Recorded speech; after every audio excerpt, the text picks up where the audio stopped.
في لحظة صادمة ومؤلمة، نجم بايرن ميونخ جمال موسيال يسقط على أرضية الملعب بإصابة قد تنهي موسمه تماما. ما الذي حدث في مواجهة باريس سان جيرمان؟ ولماذا صدم الجميع من المشهد؟ في هذا الفيديو نروي لكم تفاصيل لحظة الرعب، تصريحات اللاعبين، وردود الأفعال التي هزت عالم الكرة الأوروبية. تابعونا للنهاية، ولا تنسوا اللايك والاشتراك في القناة.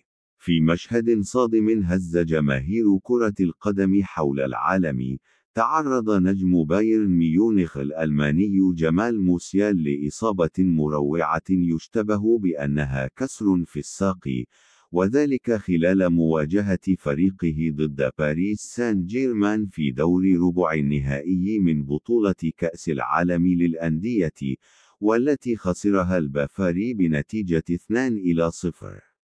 التفاصيل المؤلمة بدأت في الدقيقة الأخيرة من الشوط الأول، حين حاول موسيال السيطرة على الكرة وسط تدافع مع الحارس العملاق جيان لويجي دوناروما والمدافع ويليان باتشو.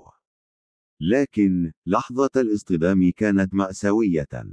التواء كامل في الساق اليسرى. صرخة الألم كانت كافية لتجمد الأجواء داخل الملعب. الحارس دوناروما لم يستطع حتى النظر، وظهرت علامات الصدمة واضحة على وجوه لاعبي الفريقين.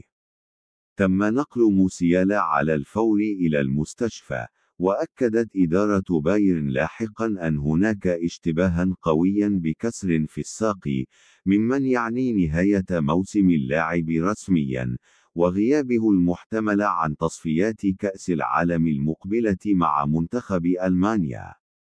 المدرب فينسنت كومباني ظهر متأثرا للغاية بعد المباراة وقال: الوضع يبدو صعبا جدا. إنها إصابة مؤثرة لجمال، هو لاعب يعيش من أجل الكرة. عانى كثيرا ليعود من إصابة عضلية، وها هو يتعرض لضربة جديدة. كنا عاجزين.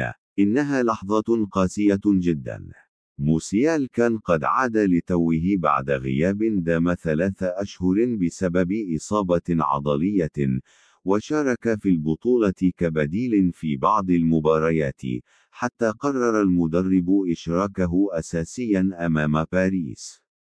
لكن القدر كان له رأي آخر. الكاميرات التقطت ردود فعل مؤثرة من لاعبي بايرن، أبرزهم المخضرم توماس مولر، الذي يخوض آخر مباراة له مع النادي بعد 25 عاما، حيث قال: إنه أمر مرير للغاية. نحن بشر، لدينا روابط شخصية. إصابة موسيال ألمتنا كثيرا. أتمنى له الشفاء العاجل من كل قلبي. أما النجم النمساوي كونراد لايمير فأكد أن فقدان لاعب مثل موسيال مؤلم جدا، مشيرا إلى الأداء الرائع الذي قدمه خلال الشوط الأول. حتى مدرب باريس لويس إنريكي لم يستطع إخفاء مشاعره، وقال: أتمنى له الشفاء العاجل. كرة القدم تحتاج لاعبين مثله. غياب موسيال ضربة موجعة لبايرن ميونخ، الذي يعيش موسما مضطربا، كما أنها ضربة موجعة لمنتخب ألمانيا الذي يعتمد كثيرا على مهارته وخطورته الهجومية، خصوصا مع اقتراب تصفيات كأس العالم.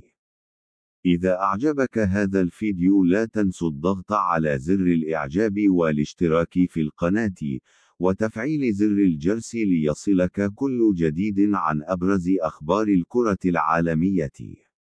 وشاركونا في التعليقات. ما رأيكم في إصابة موسيال؟ وهل يستطيع بايرن تعويض غيابه؟ شكرا لمتابعتكم، ونتمنى السلامة لجميع اللاعبين.